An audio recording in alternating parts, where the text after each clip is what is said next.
പൊന്നോണത്തെ വരവേറ്റ് മലയാളികൾ ഇന്ന് അത്തം ആഘോഷിക്കുന്നു.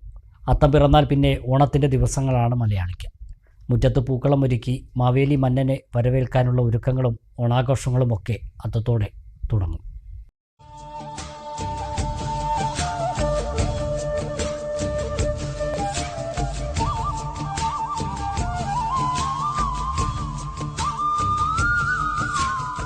ഐശ്വര്യത്തിൻ്റെയും സമ്പൽ സമൃദ്ധിയുടെയും ഗൃഹാതുരമായ ഓർമ്മകളുമായി വീണ്ടും ഒരു ഓണക്കാലം എത്തിയിരിക്കുന്നു. അത്തം പിറന്നതോടെ മലയാളി ഓണാഘോഷത്തിലേക്ക് കടന്നു കഴിഞ്ഞു. മുറ്റത്ത് പൂക്കളമിട്ട മാവേലി മന്നനെ വരവേൽക്കാനുള്ള ഒരുക്കത്തിലാണ് മാമലനാട്.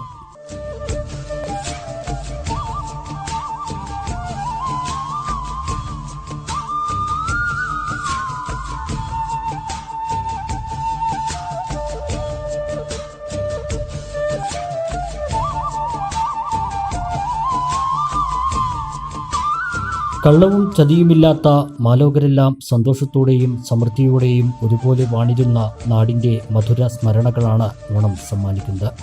ഓണച്ചന്തകളും വിപണികളുമെല്ലാം അത്തത്തോടെ ഉണരും.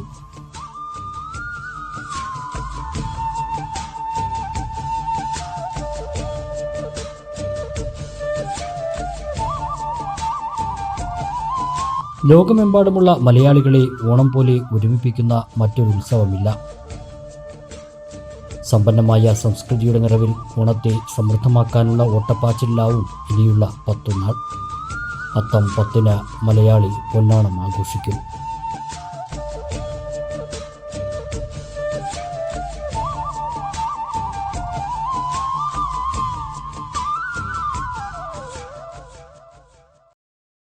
ശരിയായ വില, ഏറ്റവും കുറഞ്ഞ പണിക്കൂലിയോടെ കവിത റൈറ്റ് പ്രൈസ് പ്രോമിസ്. എല്ലാ കസ്റ്റമേഴ്സിനും എല്ലാ പർച്ചേസിലും എല്ലാ ഷോറൂമുകളിലും കവിത ഗോൾഡൻ ഡയമണ്ട്സ്.